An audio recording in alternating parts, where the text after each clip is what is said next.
Hi, what's up? Good evening. How you doing? I hope we're having a good day.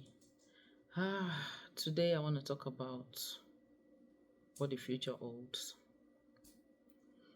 What does the future hold? Personally, I'm a very futuristic person. If I'm doing anything, in as much as I'm doing it now, I'm putting all of my efforts now. I am always thinking ahead that what is the future of this thing that I'm doing? And that brings me to what does the future hold for coming generations? The video I dropped yesterday, I was praising us as Nigerians. We're this, we're beautiful, we're brilliant, we're intelligent, we're talented, we are tenacious, we are resilient. I said all these things. But the truth is, can we say that about the generation of Nigerians of today? Yeah, people of my age and up, I would say 30 and up, we can still see some traits of all these things that I mentioned in them. But the generation, the Gen Z, the woke generation of today, do they have these qualities? Are they truly brilliant? Are they truly intelligent? Are they truly confident? Are they tenacious? Are they resilient as Nigerians? Have you ever asked yourself what the future holds for this woke generation and the children they are going to raise? Have you asked yourself that? Because personally, I'm scared, I'm afraid. I'm afraid I am. Because if the world is this messed up in our time, in this 2025, if it is like this, what does 20 years time hold? What does 50 years time hold? What is it gonna be like? I remember when we were children, when in my preteens and even in the teens, you hear all these old people saying the world is messed up. Those Yoruba men who say Ile aye ti baje. If they were saying the world was messed up then, what do we say about now? It keeps getting worse. What are we going to say in the next 20, 30, 50 years? What is it going to be like? Is it worth having kids? Is it worth raising kids? And I begin to ask myself, because there are some people of our generation, like in their 30 to 40s, there are some people that they are still, you still look at them and be like, what kind of parent raised you? It's not as many, as much as below 30s and even below 20s now, but I'm sure there are people in our age group, or even, it's not so common among people that are 50 and up, but people from 30 and 40, you still see some of them and ask what kind of parent to raise them.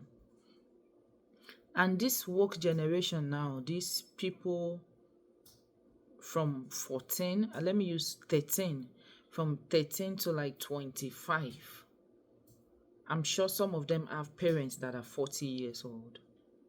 Yeah, there's some of them that have parents that are 40 years old, and a lot of them have parents that are 50. Like I said, some 50 years old, they are terrible, but a lot of 50-year-old of this time, they are okay. They are raised well. But if you are between your 30 and 40 and your child is among one of these children that are causing commotion out there, how do you feel? How do you feel when you see your child trolling the path of crime? How do you feel? I remember back in the days when each time we wanted to go back to school, or my mom would just come to our room randomly just to speak to us. Sometimes she'll wake us up in the middle of the night and just to talk to us. And sometimes she will just, whenever we're going to school, she will tell us, remember the child of whom you are. As in, when last did you hear that thing, that remember the child of whom you are? Especially these teenagers now. As a parent, how many times have you told your child, remember the child of whom you are? These things, these little habits, or these little midnight discussions, they go a long way. There's a way it sinks. And when you go to school, there's a way you remember how you left home. You remember the things your parent told you, and it just cautioned you. There are some companies you won't want to join because you don't want to break your parents' heart.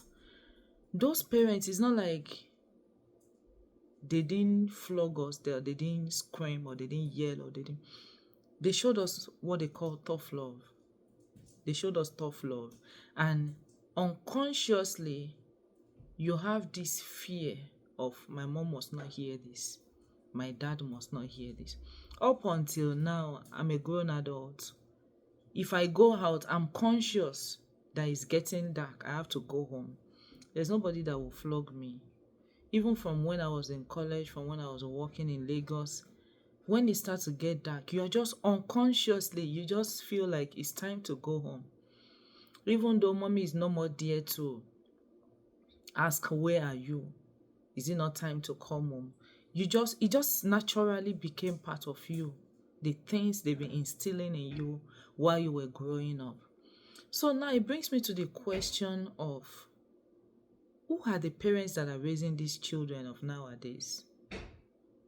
Are you truly raising your children, or you're just leaving them for the society that is already messed up to raise them for you? It breaks my heart these days when parents say they don't want to beat their kids. They don't like to see them cry. Really? If your child did not cry at the hospital, they won't discharge the child to start with. So when did a child crying become a bad thing?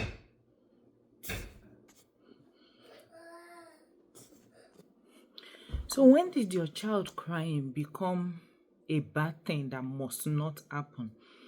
Because I wonder when parents say, I don't want to hurt their feelings, I don't want them to cry, and you have to pamper them because they flog us doesn't mean we must flog them.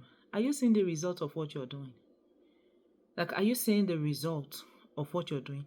You have sense because they flog you. I mean, you can't compare our generation to the one that is coming.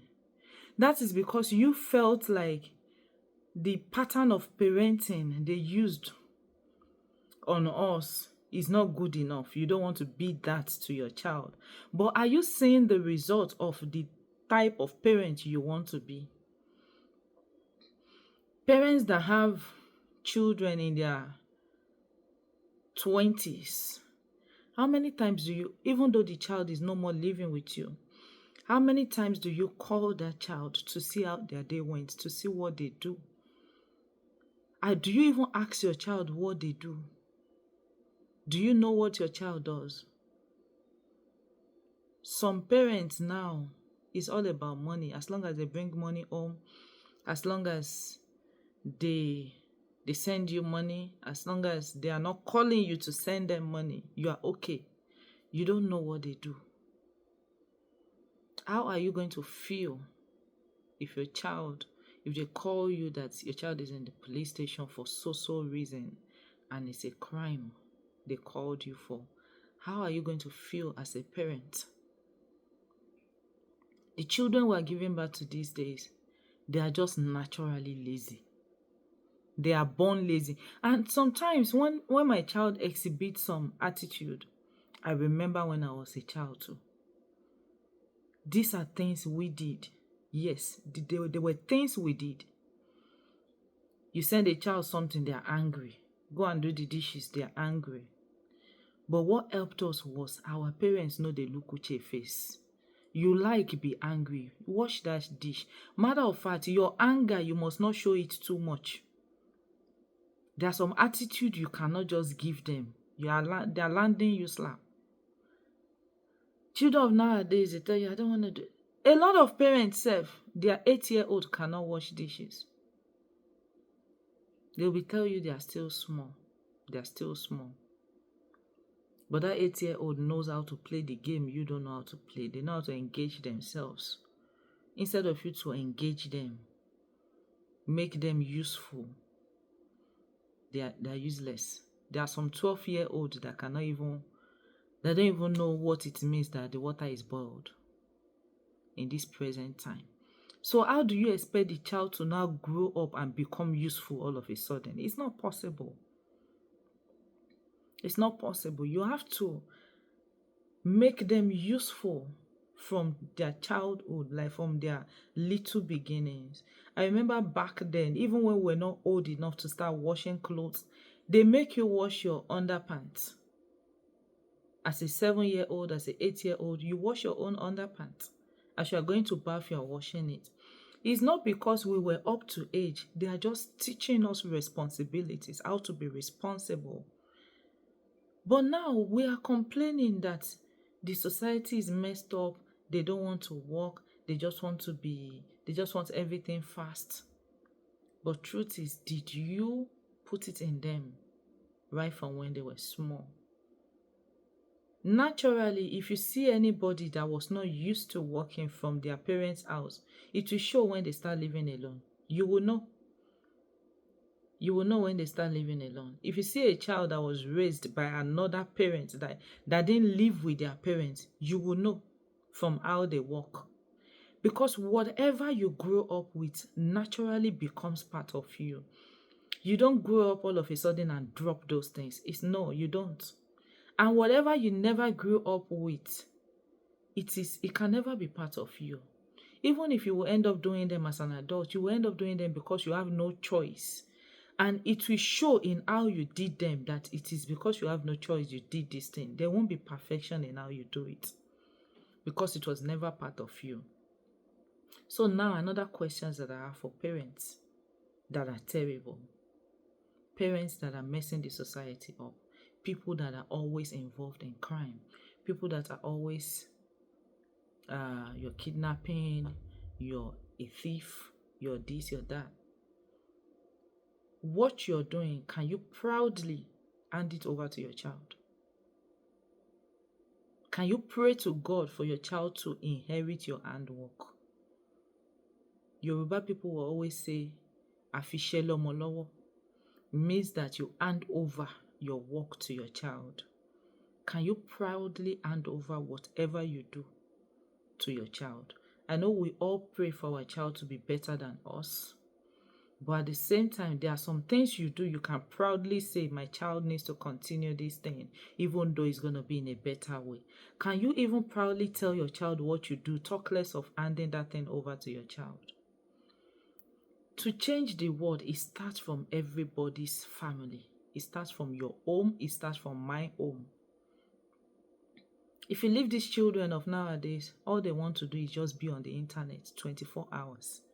If it is possible for you to come and be giving them the food where they are sitting, to bath them there, give them the food there, and just for them to be fixed on the screen and play whatever they are playing while they are taking each spoon of their food, that's what they want to do. But as parents, what effort are you putting for your child to be responsible? It's not automatic. We are the product of how we were raised. You see it as tough love. No. Yeah, it is tough love, but you see it as it's bad. It is not bad. It is not bad. Yeah, every child has a method that works for them. But if you know that what works for your child is to be harsh, to be tough on them, then you need to give it to them. Then when you see that, okay, they are now what you want, then you can become friends. You can show them your lenient side.